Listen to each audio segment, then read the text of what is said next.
السلام على سيد المرسلين وخاتم النبيين أبي القاسم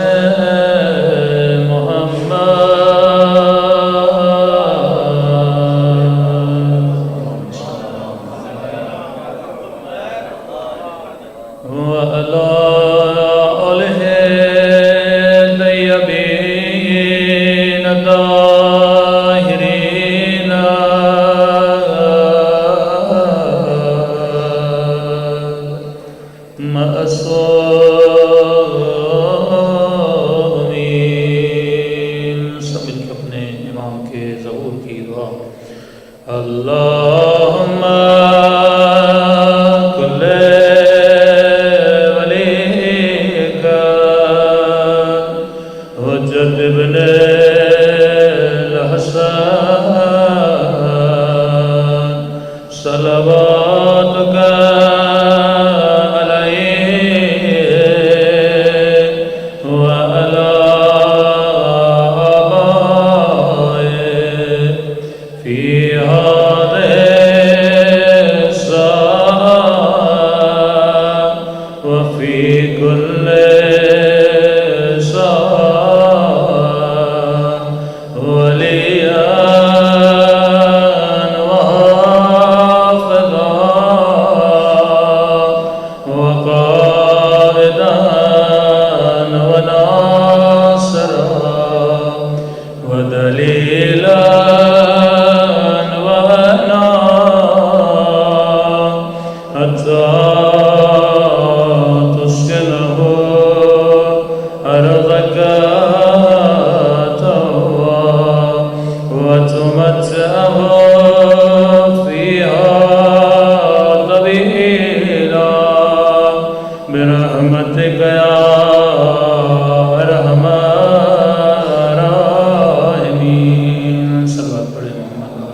بسم اللہ الرحمن الرحیم رب اشرح لی صدری ویسر لی امری واحلل عقدۃ من لسانی یفقهوا قولی اما بعد فقد قال سبحانہ وتعالی فی محکم کتابہ بسم اللہ الرحمن الرحیم قل لا اسألکم علیہ اجرا الا المودۃ فی القربى صلوات پڑھے محمد وعلی محمد۔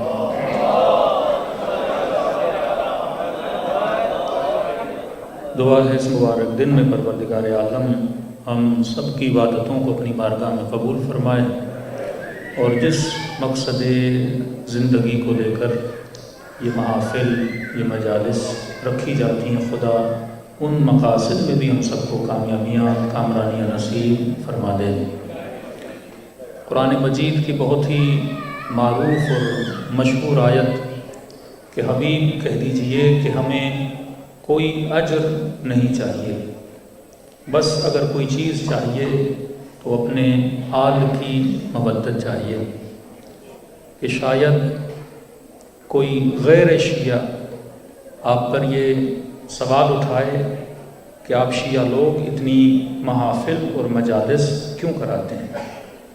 ظاہر مجلس ہو یا محفل ہو اس پہ خرچہ ہوتا ہے، ٹائم آپ کا انویسٹ ہوتا ہے، اور یہ نہیں کہ ایک دن ہو اور 2 دن ہو کہ شہادت کے دنوں میں تب مجلسیں، ولادت کے دنوں میں تو محفلیں، اور میں مشہوراً ایک جملہ کہتا ہوں کہ مومن زندہ ہو تو مجلس، مومن دنیا سے چلا جائے تو مجلس ترحیم کرا کے جائے۔ کہا کہ آپ اتنی مجالس کیوں کراتے ہیں؟ تو 2 آنسر ہوتے ہیں۔ ایک آنسر یہ ہے کہ آپ بولیں بھائی ہماری مرضی ہے، اپنا پیسہ لگا رہے ہیں، اپنا ٹائم لگا رہے ہیں۔ دوسرا آنسر ہے قرآن سے بندہ آنسر ہے کہ جب بھی آپ پر کوئی بھی اعتراض ہو اس کا جواب ہمیشہ یا قرآن سے دیا کریں یا لاجک سے دیا کریں، کیونکہ قرآن وہ کتاب ہے جس کو ہر مسلمان مانتا ہے، شیعہ بھی مانتا ہے، سنی بھی مانتا ہے، لیکن جن کنٹریز میں آپ رہتے ہیں یہاں پہ بیسٹ آنسر جو ہوتا ہے وہ لاجک کا آنسر ہوتا ہے۔ کیونکہ انسان کے پاس کچھ ہو نہ ہو لیکن لاجک تو ہر انسان کے پاس موجود ہے۔ تو اصول بتا دیا کہ حبیب نے کہا کہ مجھے کوئی اجر نہیں چاہیے۔ اب اجر کا مطلب کیا ہے؟ اسلام میں بڑے شدید احکام ہیں۔ فرمایا اگر کوئی انسان کسی مزدور سے گھر بنائے اور اگر مزدور کی مزدوری ادا نہ کرے تو اس گھر میں نماز پڑھنا بھی صحیح نہیں ہے۔ مثلاً آپ امام حسین کی مجلس کروائیں، محفل جشن رکھوائیں اور یہاں پہ کئی والنٹیئر آئیں آپ کے لیے کام کریں، اور آپ والنٹیئر بولے کہ میرے پیسے دے دو جو آپ نے مجھے یہاں کام کے لیے بلایا تھا، آپ بولے بھائی پیسے تو سارے ختم ہو گئے، نظر و نیاز پہ لگ گئے، تو اللہ کی بھی آواز آتی ہے جب تک مزدور کی مزدوری نہیں دو گے میں حسین کی مجلس کا ثواب بھی نہیں دوں گا۔ گھر پہ کسی کو بلایا گھر کی دیواروں پہ رنگ کرنے کے لیے اور اسی گھر میں بندہ نمازیں پڑھنے لگے، اللہ کی آواز آتی ہے جب تک اس مزدور کی مزدوری نہیں دیتے اس گھر میں عبادت صحیح نہیں ہے۔ کپڑے کسی دکاندار سے لیے لیکن آپ نے اس کا اجر اسے ادا نہیں کیا، ان کپڑوں سے پڑھی گئی نمازوں کا بھی انسان کو ثواب نہیں ملتا۔ اب کائنات میں جس نے سب سے بڑی مزدوری کی، کائنات میں جس نے سب سے بڑی مزدوری کی اور پروردگار عالم کے لیے مزدوری کی، کہ آج مسلمان سوچے اگر ہم سجدے کر رہے ہیں یہ کس کا احسان ہے، ہم نمازیں پڑھ رہے ہیں یہ کس کا احسان ہے، ہمارے وجود میں حیا اور عفت کا احساس موجود ہے یہ کس کا احسان ہے۔ کہ میں کہتا ہوں ایک پڑھا لکھا پروفیسر ہوگا، ٹائی سوٹ پینٹ پہنا ہوگا، لیکن اسے یہ تمیز نہیں ہوتی کہ نجاست کیا ہے اور پاکیزگی کیا ہے، لیکن ایک مسلمان معاشرے کا ان پڑھ بوڑھا بھی ہوگا اسے اتنی تمیز ہے کہ نجس کیا ہوتا ہے، پاک کیا ہوتا ہے، یہ تجھے کس نے بتایا؟ یہ مصطفیٰ نے بتایا ہے۔ انسانی عزت کا احترام کرنا یہ کس نے سکھایا؟ رسول نے سکھایا کہ آپ کے سامنے چار چیزیں آتی ہیں لیکن آپ کے اندر یہ تمیز موجود ہے کہ یہ نجس ہے اس کو ہاتھ نہیں لگانا، یہ پاک ہے اس کو ہاتھ لگانا ہے۔ اور سب سے بڑا شرف انسانی یہ تھا کہ انسان اپنے ماتھوں کو بتوں کے سامنے جھکایا کرتا تھا، اللہ نے اس کے ماتھے کو وحدہ لا شریک کے سامنے جھکانے پر یہ تربیت دی۔ یہ کس کا احسان تھا؟ رسول کا احسان تھا۔ اب چھوٹے سے مزدور کی مزدوری ادا نہ کرو تو نماز کا ثواب نہیں ملتا، تو اگر مصطفیٰ کی مزدوری کا اجر ادا نہیں کرو گے تو جنت کیسے مل سکتی ہے؟ سب سے بڑی مزدوری رسول نے کی کہ آج سے 1400 سال پہلے اگر کسی گھر میں بیٹی پیدا ہوتی تھی تو چہروں کی رنگت بدل جاتی تھی، اپنی بیٹیوں کو زندہ درگور کیا کرتے تھے۔ کہتے ہیں سب سے مشکل ترین کام ہوتا ہے معاشرے کی غلط عادتوں اور غلط ثقافتوں کا مقابلہ کرنا۔ اگر آپ کی سوسائٹی میں، اگر آپ کی فیملی میں کوئی غلط عادت ہے اور آپ اس کے سامنے کھڑے ہو جاتے ہو تو پوری فیملی آپ کے اگینسٹ ہو جاتی ہے کہ رسول کے خلاف اس کے اپنے سگے چچا کھڑے ہو گئے اور جان پر بات آ گئی تھی۔ اب فرمایا سب سے مشکل ترین کام ہوتا ہے معاشرے کی غلط عادتوں کا مقابلہ کرنا۔ اب وہ معاشرہ جس میں بیٹی پیدا ہو تو چہرے کی رنگت بدل جاتی تھی، باپ شرمسار ہوتا تھا کہ میرے گھر میں بیٹی پیدا ہوئی ہے، بیٹیوں کو زندہ درگور کیا کرتے تھے، اسی معاشرے میں مصطفیٰ اپنی بیٹی کے احترام میں کھڑے ہو جایا کرتے تھے۔ اسے کہتے ہیں انقلابی حرکت کو بجا لانا۔ اب آج اگر تو طواف خانہ خدا کر رہا ہے یہ رسول کا احسان ہے، اگر آج مفتی اور مولوی روزے رکھ رہے ہیں یہ رسول کا احسان ہے، اگر آج تو سجدے کر رہا ہے یہ رسول کا احسان ہے۔ اب اگر خانہ خدا کا طواف کرے پر دل میں محبت محمد اور آل محمد نہ ہو تو اس طواف کا کوئی فائدہ نہیں ہے۔ عبادتوں میں سجدے کرے پر دل میں محبت محمد اور آل محمد نہ ہو تو سجدوں کا فائدہ نہیں ہے۔ تو عبادت تبھی فائدہ دیتی ہے، وہ عبادت انسان کو جنت میں لے جاتی ہے جس عبادت میں محمد و آل محمد کی محبت موجود ہو۔ اگر آج کے بعد کوئی پوچھے کہاں جا رہے ہو تو یہ نہ کہا کرو کہ مجلس میں جا رہا، یہ نہ کہا کرو کہ محفل جشن میں جا رہا، یہ بولا کرو کہ میں اجر رسالت کو ادا کرنے جا رہا۔ یہ وہ اجر ہے۔ محبت کا اظہار کیسے ہوتا ہے؟ مثلا آج اگر مولا علی لندن میں ہوتے تو آپ اظہار محبت کیسے کرتے؟ کوئی کھانا لے کر جاتا، کوئی گھر میں دعوت دیتا، کوئی جا کر بولتا مولا کوئی خدمت ہے میں کرنے کے لیے تیار ہوں۔ اگر چھٹے امام ہمارے سامنے ہوتے تو ہم امام کی خدمت کیسے کرتے؟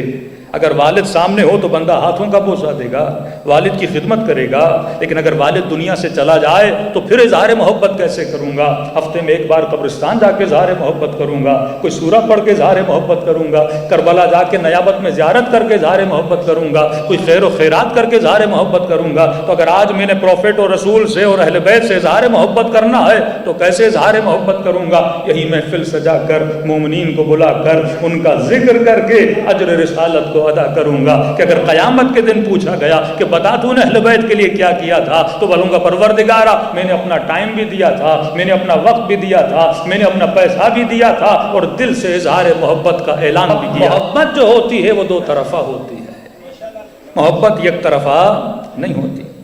دیکھیے اگر کوئی انسان گورا ہے تو چمڑی کو دیکھ کے پتہ لگ جاتا ہے، کوئی انسان کالا ہے تو چمڑی کو دیکھ کے پتہ لگا سکتے ہو، کس کے چہرے پر داڑھی ہے اور کس کے چہرے پہ داڑھی نہیں، یہ چہرے کو دیکھ کے پتہ لگا سکتے ہو، لیکن کیسے پتہ لگے کہ اس کے دل میں محبت محمد ہے یا نہیں، اس کے دل میں محبت مرتضیٰ ہے یا نہیں ہے؟ کیونکہ جو محبت اور لو ہے یہ احساس باطنی ہے، یہ ایک انٹرنل احساس ہے۔ محبت کو آپ دکھا نہیں سکتے کہ آپ بولے مولانا میں آپ سے اتنی محبت کرتا ہوں، اور ہم بولے ہم آپ سے اتنی محبت کرتے ہیں، بھئی محبت کا پتہ کیسے لگے؟ تبھی خدا نے پورے قرآن میں پورا سورہ اتارا، نام رکھا منافقون، کہ حبیب یہ کہتے کچھ ہیں لیکن دلوں میں کچھ ہے۔ فرمایا محبت کا پتہ انسان کے چہرے سے نہیں لگتا، کیونکہ محبت ایک احساس باطنی ہے۔ آپ کے دل میں کتنی محبت ہے کتنی نہیں ہے اس کا پتہ نہیں لگا سکتے۔ تو محبت کا پتہ کب لگتا ہے؟ جب محبت زبان پہ ظاہر ہوتی ہے۔ محبت کا پتہ کب لگتا ہے؟ جب چہرے کے تیور بدل جاتے ہیں۔ تبھی فرمایا مومن اور منافق کی پہچان کرنی ہے تو علی کا ذکر کر کے دیکھو، اگر چہرہ کھل جائے تو سمجھنا مومن ہے، اگر چہرہ بگڑ جائے تو سمجھنا منافق ہے۔ ایک بہت ولادت کی مجلس ہے، بڑی پیاری روایت ہے۔ اب یہ جو نفاق اور محبت کا چکر ہے واقعاً اس کا تعلق انسان کے قلب سے ہے۔ مروج الذهب اہل سنت کی کتاب ہے، ملتا ہے رسول خدا کے پاس کئی لوگ آتے تھے، جب کوئی اچھا عالم، کوئی مجتہد، کوئی صاحب نفس جس کی زبان میں اثر ہو تو لوگ کہتے ہیں کہ ہمارے لیے دعا کیجئے۔ اب تصور کریں رسول کی محفل ہو اور امت کو پتا ہو کہ یہ نبی ہے، تو نبی کی محفل میں تو ہر کوئی جاتا تھا۔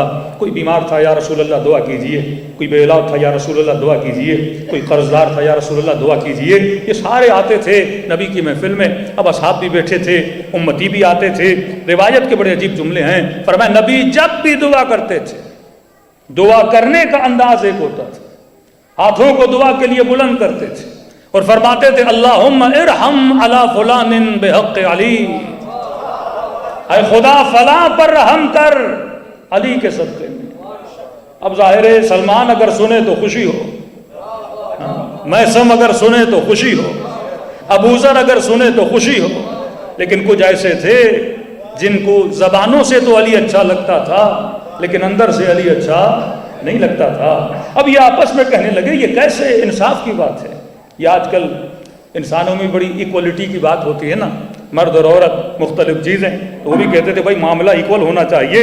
ایک بار علی کا نام لے کر دعا کی، دو بار علی کا نام لے کر دعا کی، تین بار علی کا نام لے کر دعا کی، جبکہ علی گھر پر ہے، سامنے بھی نہیں ہے۔ کبھی کبھی ایکوالٹی کو قائم رکھنے کے لیے ہمارا نام بھی لے لیا کریں، کبھی میرے نام سے دعا کریں، کبھی فلاں کے نام سے دعا کریں۔ اس نے کہا نبی سے کہتا ہوں یا رسول اللہ تھوڑی ایکوالٹی کا خیال رکھیے، اتنے لوگ دیکھ رہے ہیں، ہم بھی تو آپ کے اپنے پیارے ہیں، کبھی ہمارا نام لے کر کریے۔ دوسرے نے کہا صبر کرو، صبر کا پھل میٹھا ہوتا ہے۔ کہ جناب کیسا صبر؟ کہ دیکھو سب آتے ہیں علی کا نام لے کر دعا کرتے ہیں، لیکن کوئی تو دن آئے گا جب علی خود بیمار ہو جائیں گے تو مجبوری کی حالت میں یا تیرا نام لے کر دعا کریں گے یا میرا نام لے کر دعا کریں گے۔ اس نے کہا اچھی بات ہے۔ مکے کی بات، پھر ہجرت ہو گئی، واقعہ بہت لمبا گزر گیا، اور ایک دن ایسا آیا کہ امیر المؤمنین کی طبیعت ناساز ہو گئی اور رسول کی خدمت میں آ کر بیٹھے، اور مقام تعجب یہ تھا کہ یہ دونوں بھی بیٹھے ہوئے تھے جن کی یہ تمنا تھی کہ ہمارا نام دعاؤں میں آ جائے۔ اب نبی نے دعا کے لیے ہاتھوں کو بلند کیا، کوئی مریض آیا یا رسول اللہ دعا کیجئے، اب رسالت نے ہاتھوں کو دعا کے لیے بلند کیا۔ اب یہ دونوں دیکھنے لگے کہ یا رسول اللہ علی کے لیے دعا کر رہے ہیں، دوسروں کے لیے تو علی کا واسطہ دیتے تھے،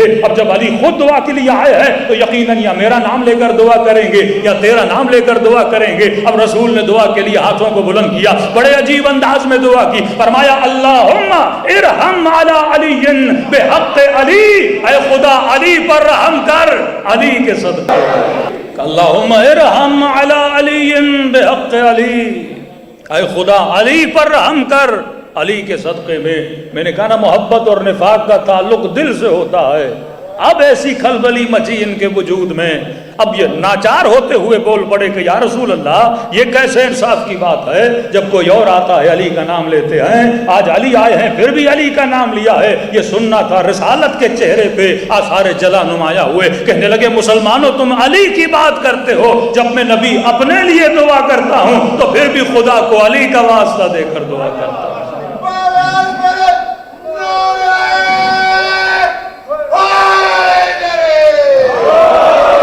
جب اعتراضات پڑھنے لگے تو علی نے خود رسول سے کہا یا رسول اللہ اتنا میرا نام لیتے ہیں, کئی لوگوں کو یہ بات اچھی نہیں لگتی, تو مجھے بھی تو بتائیے میرا نام اتنا کیوں لیتے ہیں.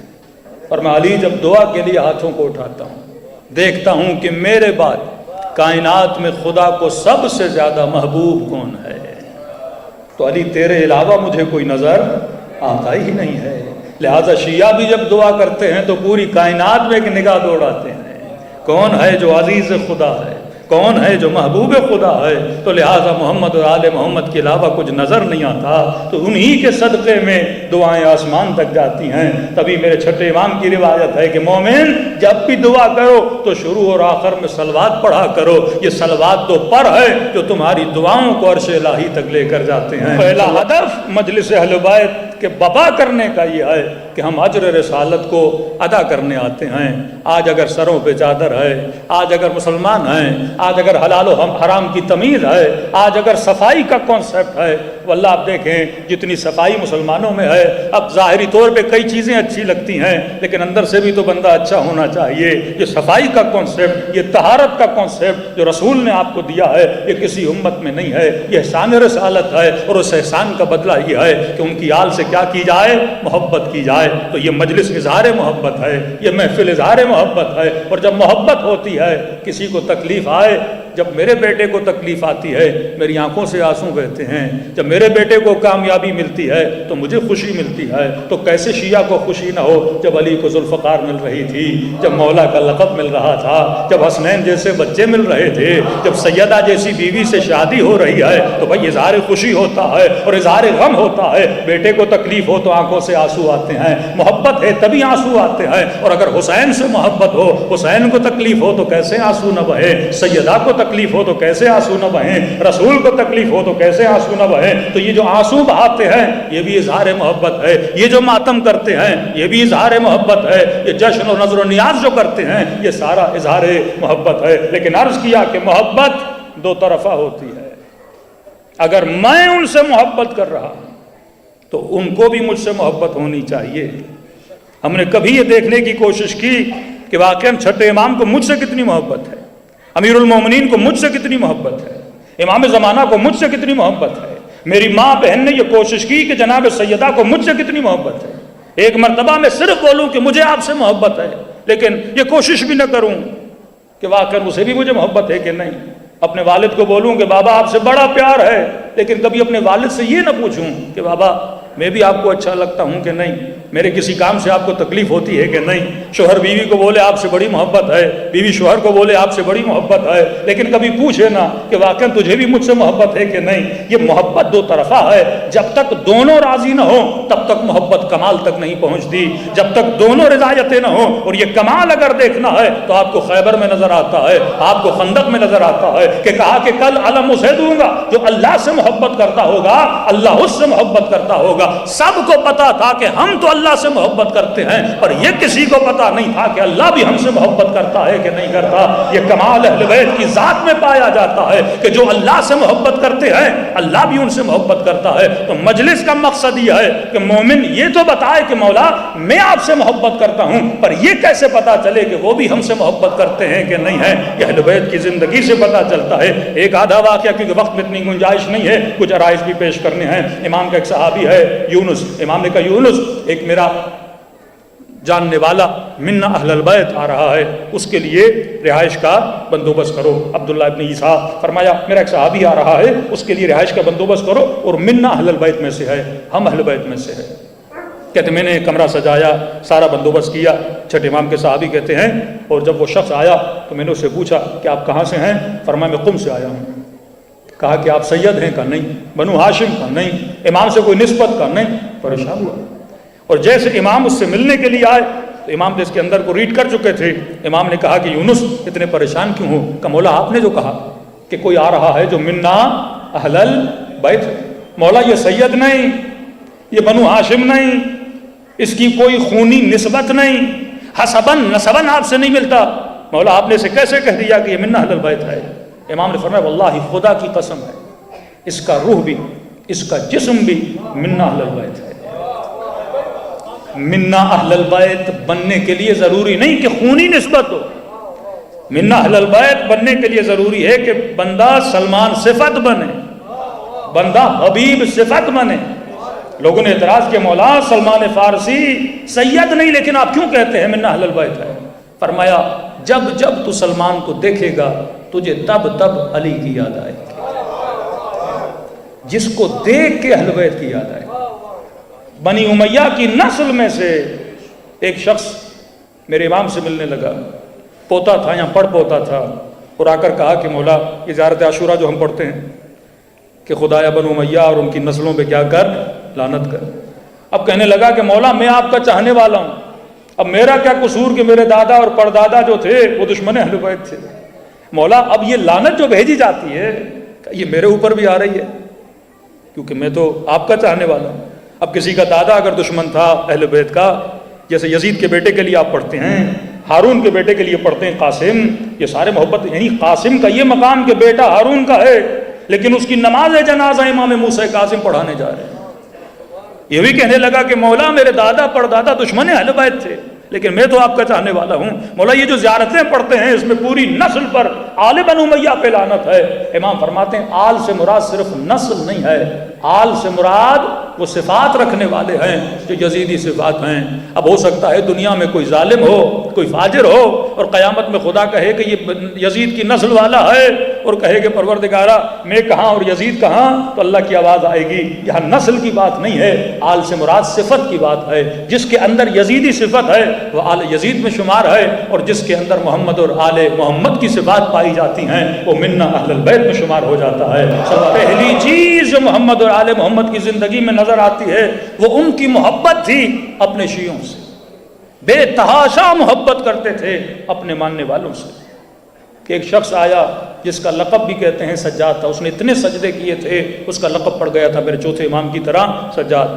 چوتھے امام کے چھٹے امام کی خدمت میں آیا مہمان بن کے، کسی نے کہا مولا اس کے پاس رہنے کے لیے جگہ نہیں، تو میرے چھٹے امام نے کہا کہ آپ ہمارے گھر پہ رک جائیے۔ ایک دن رکا، 2 دن رکا، لیکن 2 دن گزر گئے، اس کے بعد امام کے گھر سے نکل کے کسی اور جگہ پہ مسجد میں کسی کنارے میں جا کے رہنے لگا۔ چھٹے امام کو پتہ چلا، امام نے اسے بلایا کہ جب میں نے جو کہا تھا میرے گھر پہ رکو، تو کہنے لگا مولا میں نے یہ سمجھا کہ آپ نے کہا کہ 1 دن رک جاؤ، 2 دن رک جاؤ، مولا مہمان کتنے دن رکے گا؟ امام نے فرمایا ہرگز یہ سوچا نہ کرو، جب میں کہتا ہوں ہمارے گھر پہ رکو تو جب تک مدینے میں ہو تب تک میرے گھر کو اپنا گھر سمجھنا۔ ہم اہل بیت کے پاس جو کچھ بھی ہے اسی عیان اہل بیت کے لیے ہے، فرمایا میرے گھر پہ رکنا۔ وہ پھر رک گیا، پھر امام نے اس سے پوچھا کہ تجھے کھانے میں کیا پسند ہے؟ مطلب اپنے شیعہ کو اپنے گھر پہ رکایا بھی، پھر یہ پوچھا کہ تجھے کھانے میں کیا پسند ہے؟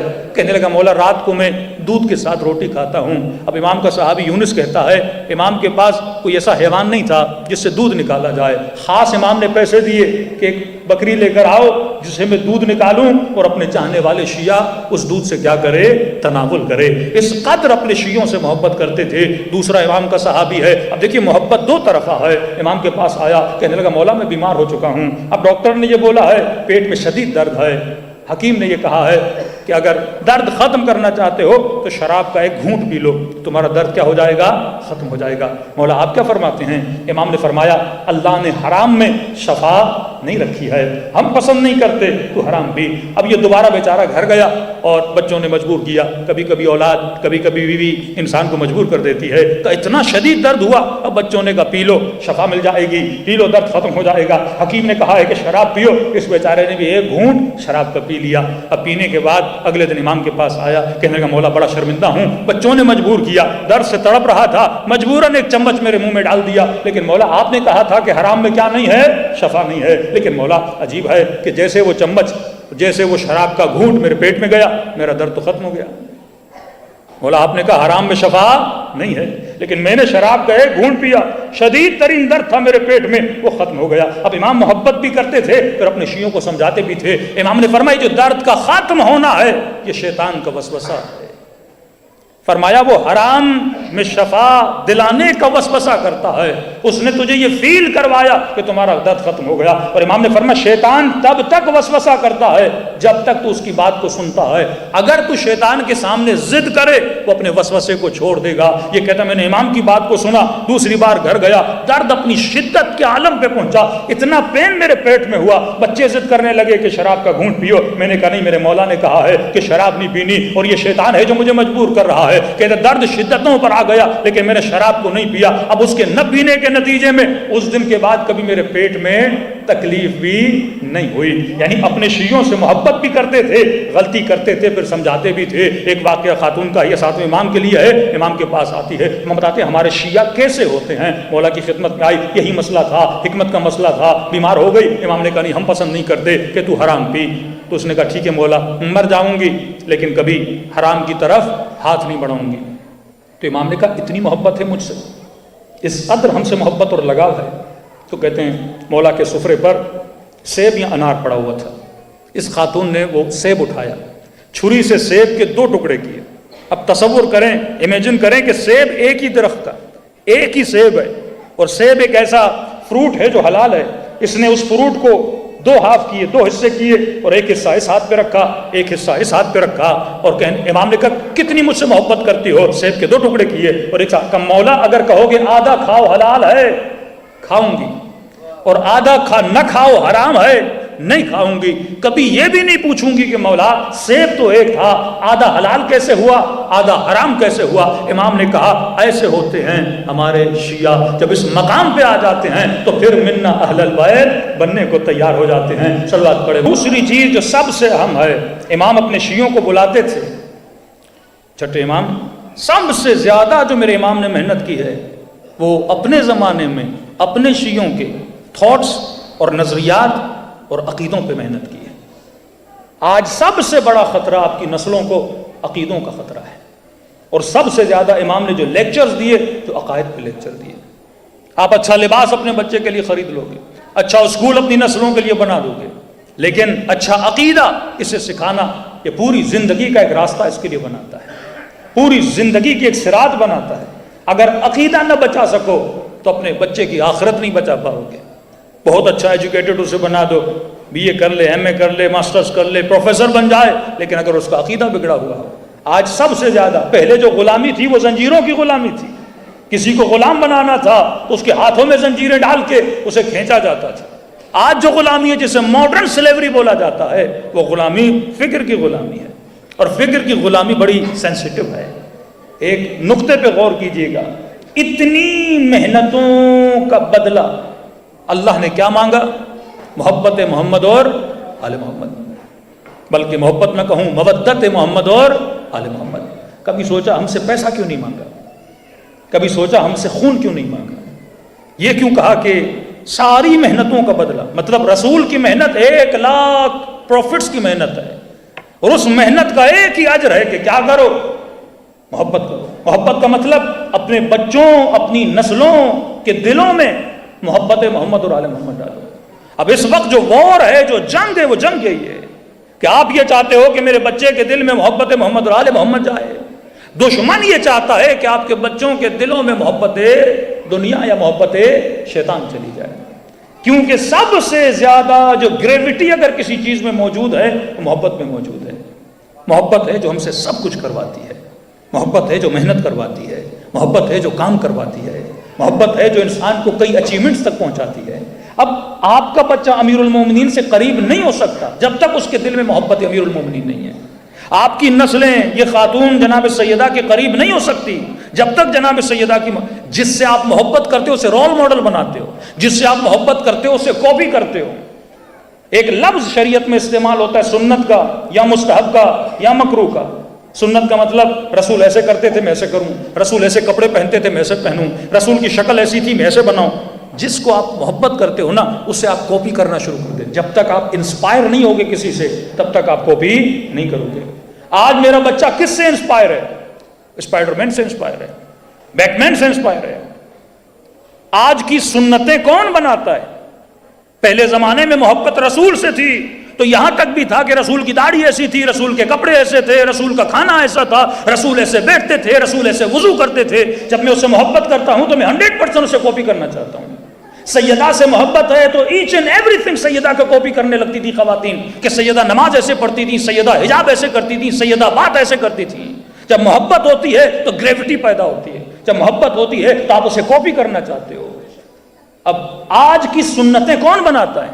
یہ جو لفظ ہے فیشن کو کریٹ کون کرتا ہے اور اس فیشن کو پوری قوم فالو کیوں کرتی ہے؟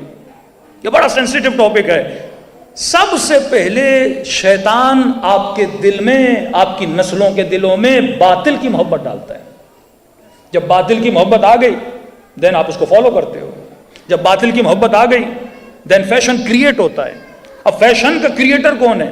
فیشن کا کریٹر سنیما ہے، فیشن کا کریٹر میڈیا ہے، لیکن مین سنیما ہے. سنیما میں 2 کیریکٹر ہوتے ہیں، ایک ہیرو ہوتا ہے، ایک کیریکٹر کو آپ کیا بولتے ہو؟ جو ولن آپ سے بولتے ہو. ہیرو کو فالو کیا جاتا ہے، ولن کو فالو نہیں کیا جاتا. اب یہ جو ہیرو ہے اس کو ہیرو کون بناتا ہے؟ فلم انڈسٹری نہیں بناتی. ہیرو کو ہیرو آپ کی نیچر بناتی ہے. ولن کو رائٹر ولن نہیں بناتا، ولن کو آپ کی نیچر ولن مانتی ہے. کیسے؟ یہ جو ہیرو کو فالو کرنا یا ولن کو فالو کرنا یہ ہم سب کی نیچر میں ہے. ہیرو کب بنتا ہے؟ جب وہ لوگوں کی مدد کرتا ہے.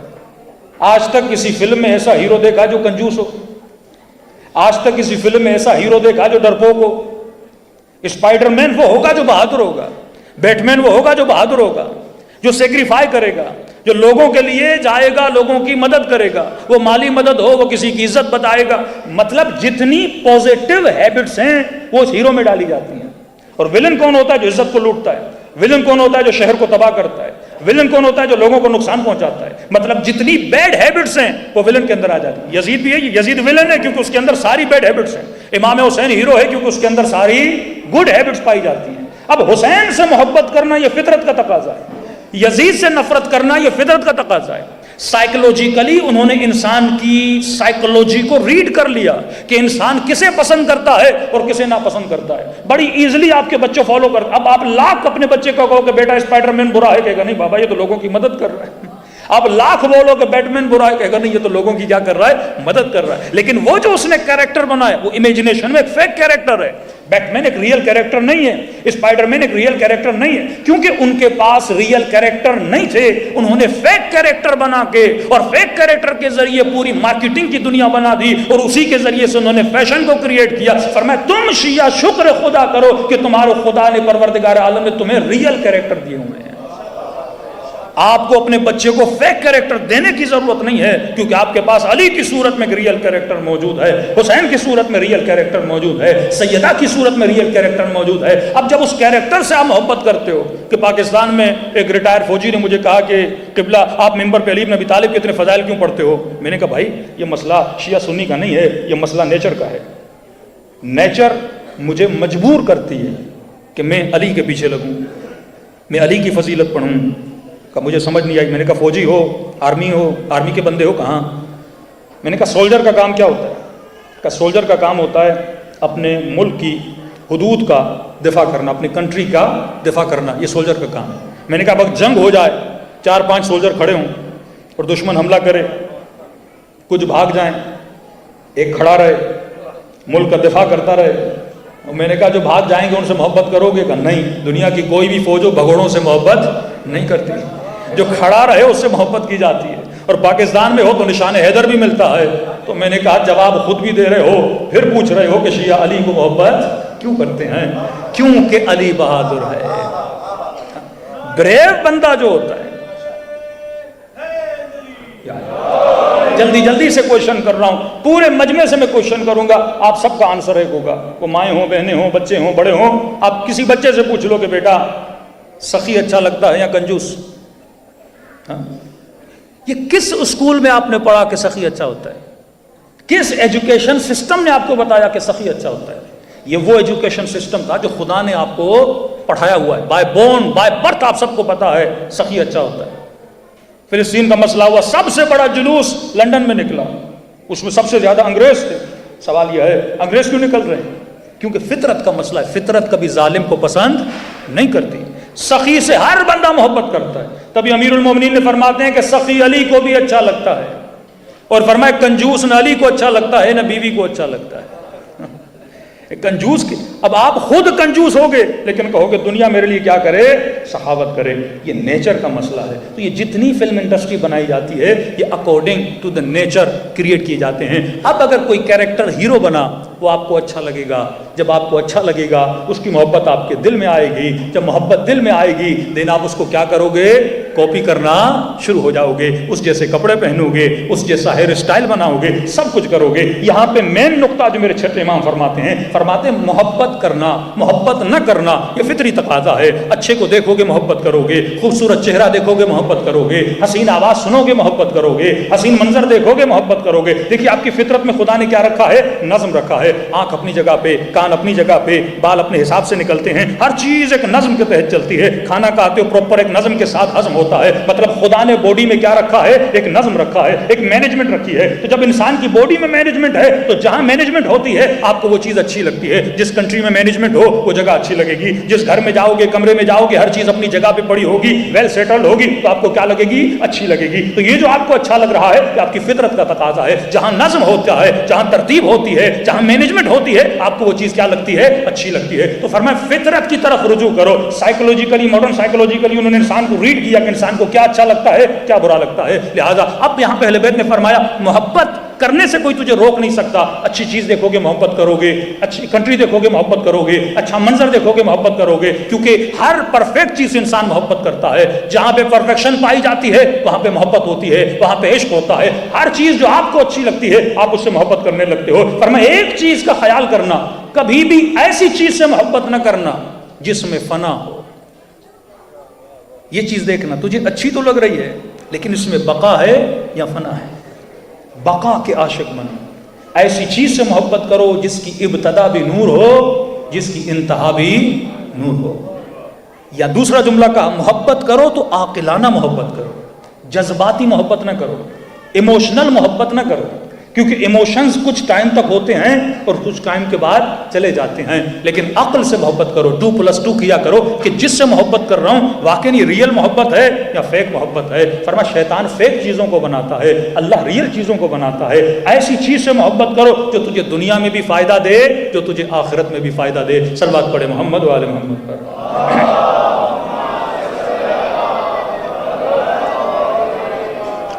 دو ورڈ اپنے ذہن میں یاد رکھیے, ایک ہے سکون, ایک ہے آرام. آرام کا تعلق ہے جسم سے, سکون کا تعلق ہے روح سے. یہ جو لگژری لائف ہوتی ہے یہ کس کے لیے ہے, جسم کے لیے. نرم بستر, کمرہ گرم ہونا چاہیے, کپڑا نرم ہونا چاہیے, کھانا اچھا ہونا چاہیے. جب یہ ساری فیسلٹیز آپ کو ملتی ہیں تو آپ کے جسم کو کیا ملتا ہے, آرام ملتا ہے. لیکن ان سب کے باوجود بھی لوگوں کو سکون نہیں ملتا. بڑے بڑے محلوں میں رہتے ہیں بٹ ڈپریشن کے شکار ہیں, انزائٹی کے شکار ہیں. کیوں؟ کیونکہ سکون نہیں ہے. سکون کا تعلق کس سے ہے, روح سے ہے. کبھی یوگا, کبھی میڈیٹیشن, کبھی کیا کبھی کیا, کبھی دنیا میں ادھر دوڑ رہے ہیں.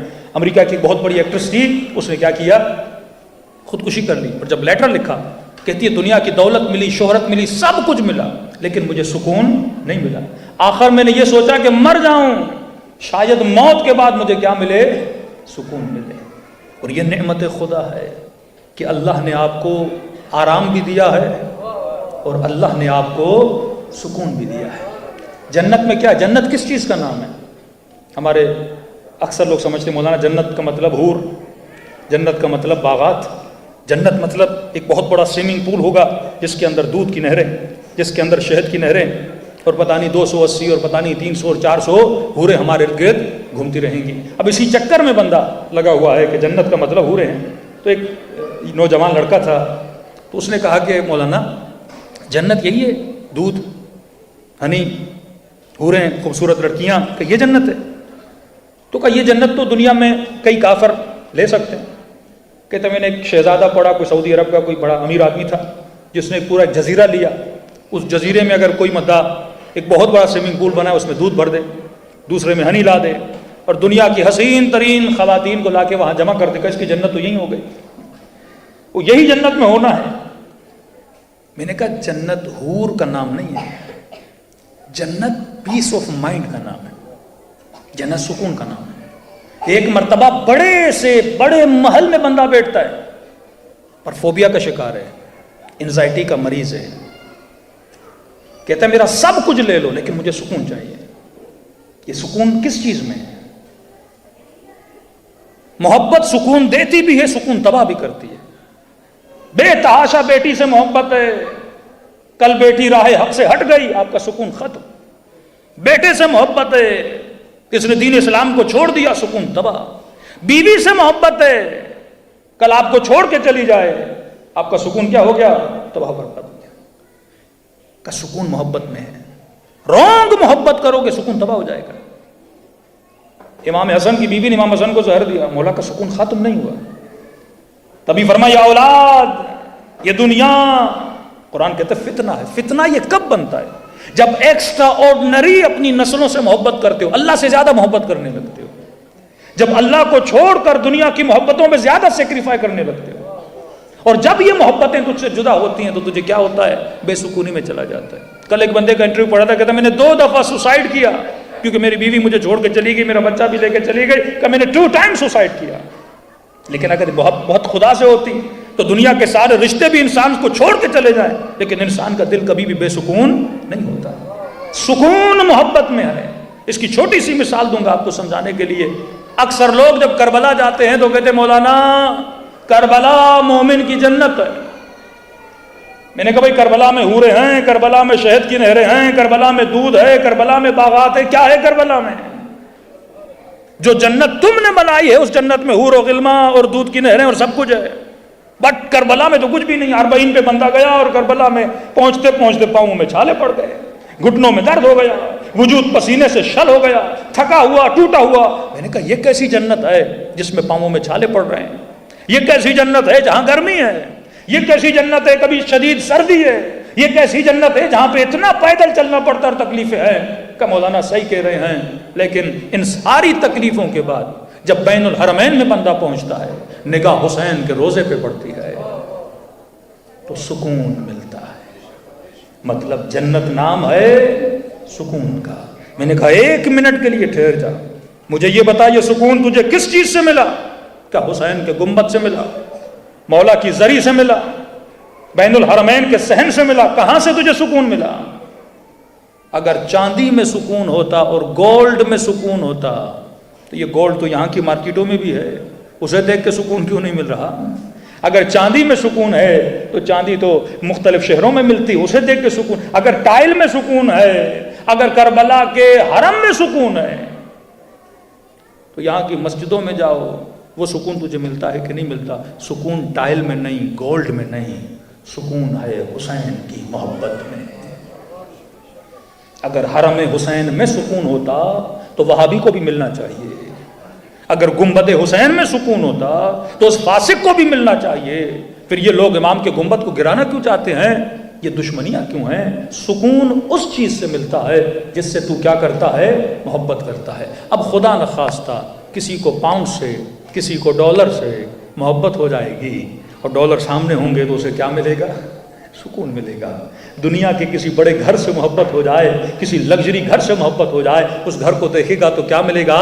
سکون ملے گا. سکون محبت دیتی ہے. رونگ محبت بھی ہوگی تجھے سکون دے گی, رائٹ محبت بھی ہوگی تجھے سکون دے گی. تبھی فرمایا سلیکشن اچھی ہونی چاہیے. اب آپ کہو گے مولانا رونگ بھی سکون دے رہا ہے, رائٹ بھی سکون دے رہا ہے, ان دونوں میں ڈفرنس کیا ہے؟ جو رونگ محبت ہوتی ہے اس کا سکون ٹیمپریری ہوتا ہے, جو رائٹ محبت ہوتی ہے وہ دنیا میں بھی سکون دیتی ہے, آخرت میں بھی سکون دیتی ہے. صلوات پڑھو محمد و آل محمد پر.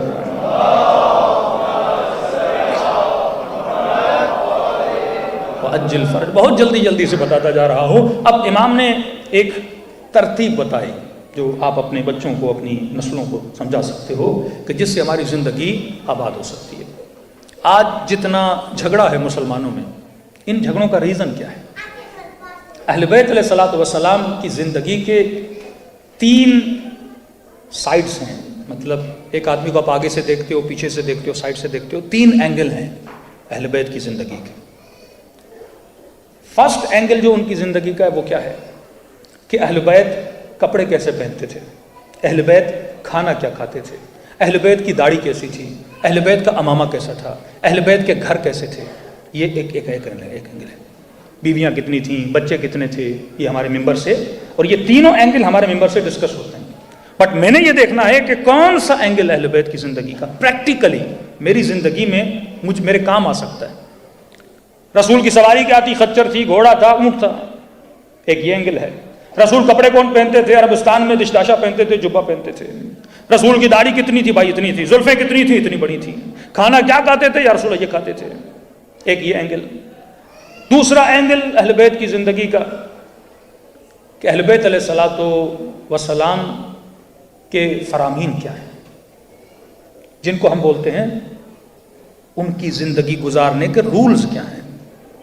اب میں آپ سے کوشچن کرتا ہوں, ہم اہل بیت کی زندگی کے کس اینگل کو زیادہ پریکٹیکلی فالو کر سکتے ہیں؟ مثلا رسول خدا کچے گھروں میں رہتے تھے. یو کے میں کون سا بندہ ہے جو کچے گھر میں پریکٹیکلی رہ سکے؟ رسول گرامی کی سواری خچر تھی. آج کون سا بندہ ہے جو پریکٹیکلی خچر پہ سواری کر سکیں؟ رسول دشتاشہ پہنتے تھے, عربک ڈریس پہنتے تھے.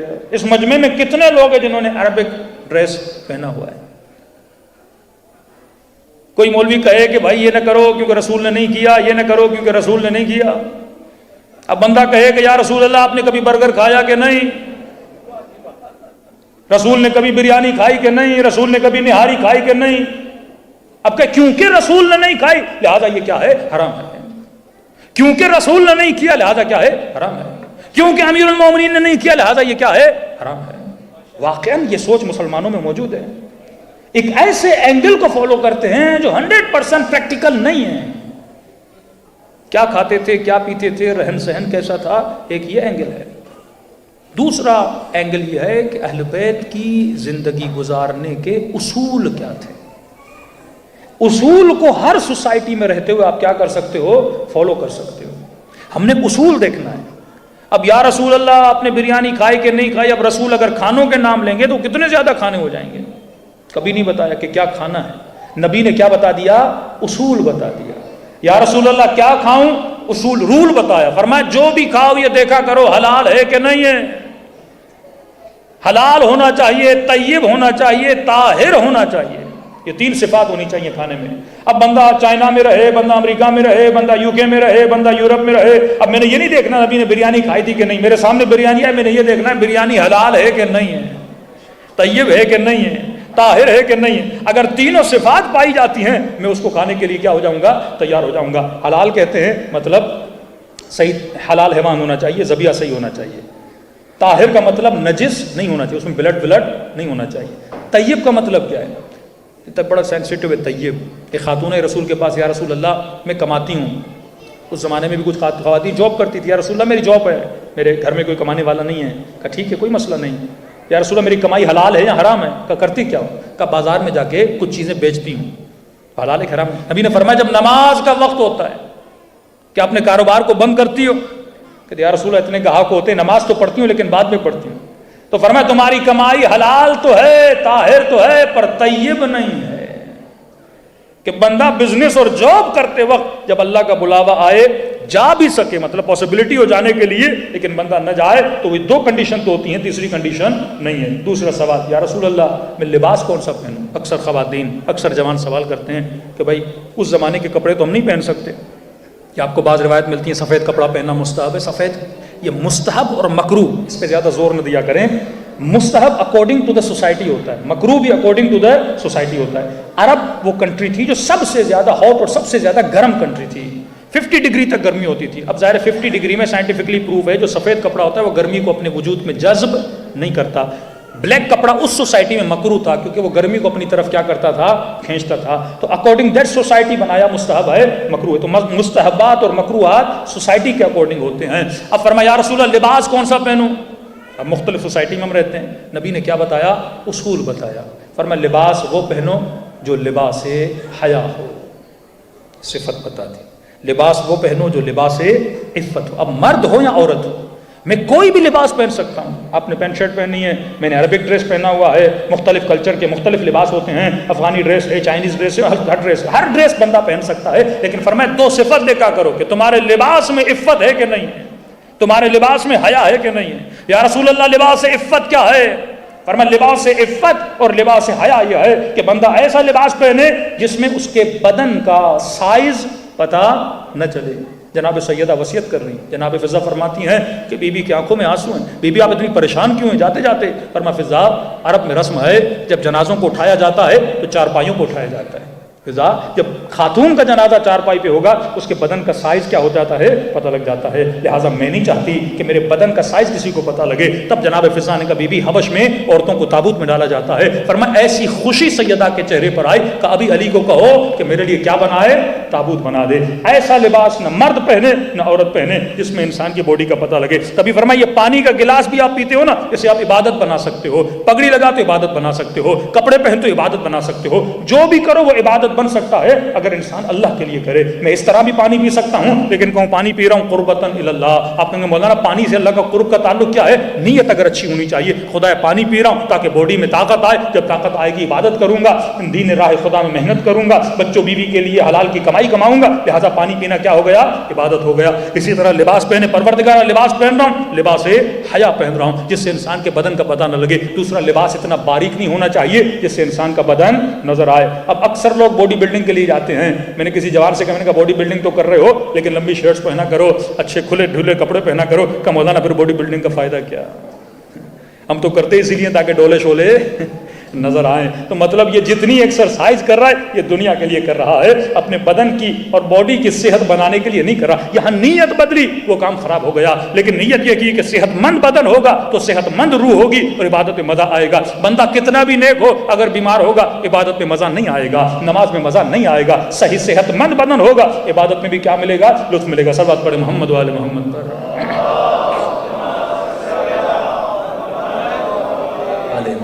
تو فرمایا اصول کو کیا کیا کرو؟ فالو۔ رول کو کسی بھی کنٹری میں رہتے ہوئے بندہ فالو کر سکتا ہے۔ کوئی بھی ایسا کام نہ کرو جس سے نامحرم تمہاری طرف کیا ہو؟ اٹریکٹ ہو۔ کئی نوجوان یونیورسٹی جاتے ہیں، ویسے تو ملنے آتے ہیں تو 10 منٹ میں بندہ تیار ہو جاتا ہے، لیکن جب ینگ ہوتے تھے یونیورسٹی جاتے تھے تو ایک گھنٹہ آدھا گھنٹہ نوجوان آئینے کے سامنے کھڑے رہتے تھے۔ میں نے کہا یہ کنگھیاں کس کے لیے دے رہے ہو؟ یہ سینٹیں پرفیومیں کس کے لیے لگا رہے ہو؟ کیونکہ وہ ایک ایسی گیدرنگ میں جا رہا ہے جو مکس گیدرنگ ہے اور وہاں پہ کوئی دیکھے گا اس کی تعریف کرے گا۔ مثلاً انسان اچھا لباس پہننا، خوشبو لگانا اچھی بات ہے، لیکن اس نیت کے لیے جائے کہ میں کسی نامحرم کو کیا کروں؟ اٹریکٹ کروں، تو کیا ہو جاتا ہے؟ وہ حرام ہو جاتا ہے۔ یہ میں لنڈن اور UK کی ریسرچ آپ کو بتا رہا ہوں کہ انہوں نے ایک ریسرچ نکالی کہ 18 ایئر سے لے کے 25 ایئرس کے اکثر یوتھ جو ہیں وہ ڈپریشن کا شکار ہے، جس میں بڑی تعداد خواتین کی تھی۔ یہ مائیں بہنیں غور سے سنیں، ایک تو مجلسوں میں آ کے بعض خواتین کو بات کرنے کی عادت ہوتی ہے۔ ہمارے نانا مرحوم کہتے تھے اگر ایک کمرے میں 2 خواتین کو بند کیا جائے اور اگر وہ بات نہ کریں یہ کائنات کا سب سے بڑا معجزہ ہے۔ کم از کم مجلس امام حسین میں غور سے بیٹھا کریں۔ فرمایا 18 ایئر سے لے کے 25 ایئرس تک اکثر دیکھا گیا کہ ڈپریشن کا شکار ہے۔ ریسرچ کی کہ ڈپریشن کا شکار کیوں، گوگل پہ جا کے آپ ریسرچ پڑھ سکتے ہیں۔ فرمایا اس کا ریزن ہے انسٹاگرام کو یوز کرنا۔ انسٹاگرام سے ڈپریشن کیسے بڑھتا ہے؟ اب کا انسٹاگرام میں ہوتا کیا ہے؟ انسٹاگرام میں یہ جتنی اپنی پکچرز اپلوڈ کرتی ہیں وہ ساری فلٹر والی ہوتی ہیں. آج کل کوئی آئی فون سے فوٹو بھی نکالتا ہے، کہتے ہیں مولانا اپنا موبائل مثلا اینڈرائڈ ہو تو دوسرے کو کہتا ہے آئی فون سے نکالو، کیونکہ آئی فون سے فوٹو اچھا نکلتا ہے. مطلب اسے بھی پتہ ہے میری شکل اچھی نہیں ہے. آئی فون اس کو فلٹر لگا کے کیا کرے گا؟ مطلب جو میرے پاس ہے میں اس سے راضی نہیں ہوں، جو گھر ہے راضی نہیں، جو شوہر ہے اس سے راضی نہیں، جو بیوی ہے اس سے راضی نہیں، جو پیسہ ہے اس سے راضی نہیں، جو جاب ہے اس سے راضی نہیں. المن مزید اور چاہیے. قناعت ختم ہو چکی ہے. یہاں تک کہ انسان اپنی شکل سے راضی نہیں، اپنی ناک سے راضی نہیں، اپنے ہونٹوں سے راضی نہیں، اپنے گالوں سے راضی نہیں. کہتا نہیں اس کو بھی بدلوں، اس کو بھی بدلوں. اس کا بھی ایک ریزن ہے کہ ہر انسان پرفیکشن چاہتا ہے اور وہ پرفیکشن جسم میں ڈھونڈتا ہے. حالانکہ اس پرفیکشن کو اگر کہیں پہ ڈھونڈ سکتا ہے وہ محبت پروردگار عالم میں ملتی ہے. کہ کائنات میں اگر کوئی پرفیکٹ ذات ہے وہ پروردگار عالم کی ذات ہے. کہ اکثر خواتین انسٹاگرام کو یوز کرنے کی وجہ سے کیا ہو گئی؟ ڈپریشن کا شکار ہو گئی. اب ہوتا کہ انسٹاگرام میں ایک فلٹر نہیں 3 فلٹر لگتے ہیں. اب یہ جو جس پکچر کو اپلوڈ کرتی ہے اس پکچر پہ 3 فلٹر، اور جب اس پکچر کو دیکھتی ہے تو کہتی ہے میں کتنی خوبصورت ہوں، میں کتنی اچھی ہوں. اور کہتا ہے موبائل رکھ کے جب صبح اٹھتی ہے چہرہ دھوتی ہے اور جب آئینے کے سامنے جاتی ہے پریشانی کے عالم میں کہتی ہے یہ کون ہے جو مجھے آئینے میں نظر آ رہا ہے. اب تو مردوں میں بھی آ گیا، اب تو لڑکوں میں بھی آ گیا.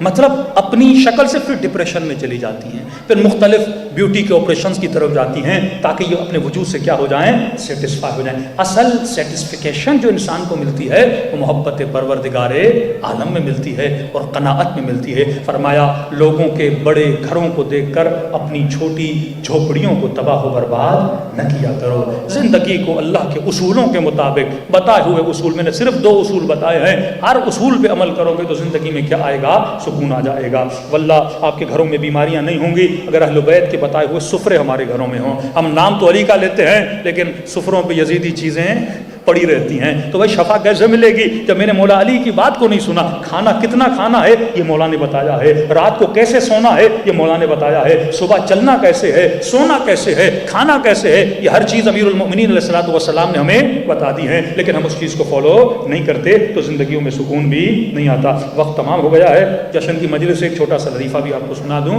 ہمارے بکھر کے دوست تھے، کہتے ہیں مولانا ایران سے ہم پڑھ کے پاکستان گئے اور جب ایک عالم ایک سوسائٹی میں پڑھ کے آتا ہے اس کی توقع مجمع سے یہ ہوتی ہے کوئی آئے گا مولانا نماز کا پوچھے گا، روزے کا پوچھے گا، حج کا پوچھے گا، عمرے کا پوچھے گا.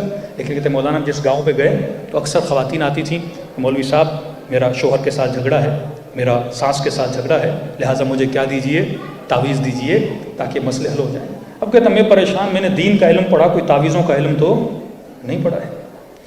2 مولوی بڑے خوش رہتے ہیں، تیسرا طبقہ ہمارا بیچارہ اکثر پریشان رہتا ہے. ایک وہ مولوی جو مجلسیں پڑھتے ہیں، دوسرے وہ مولوی جو تعویذ لکھتے ہیں.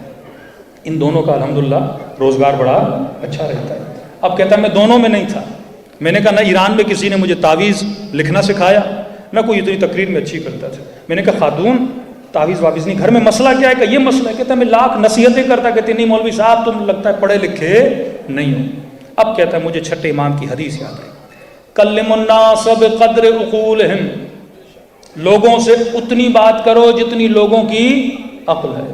میں نے کہا اب یہ تعویذ صحیح سمجھے گی، حدیث ودیث سے نہیں سمجھے گی. میں نے کہا خاتون آ جانا کل، میں تمہیں ایک ایسا تعویذ دوں گا جو آج تک تمہیں کسی مولوی نے نہیں دیا ہوگا. تو وہ خاتون آ گئی، کہتا ہے ایک کاغذ میں نے اسے دیا، میں نے کہا یہ لے، یہ ایسا تعویذ ہے جو کسی مولوی نے آج تک تمہیں نہیں دیا ہوگا. کہا کیا کروں؟ کا مسئلہ کیا ہے؟ کہ سانس مجھے بہت لڑتی ہے، صبح سے شام تک مجھے برا بھلا کہتی ہے. کہا دیکھو آج صبح جب تم سے لڑائی شروع کرے اس تعویذ کو اپنے دانتوں کے نیچے دینا، اور وہ جتنی تجھے گالیاں دے تم اتنا اسے دبانا. دیکھنا 5 منٹ میں اس کی زبان کیا ہو جائے گی؟ بند ہو جائے گی. کہتا ہے مولانا کبھی میری کسی گاؤں والے نے خدمت نہیں کی.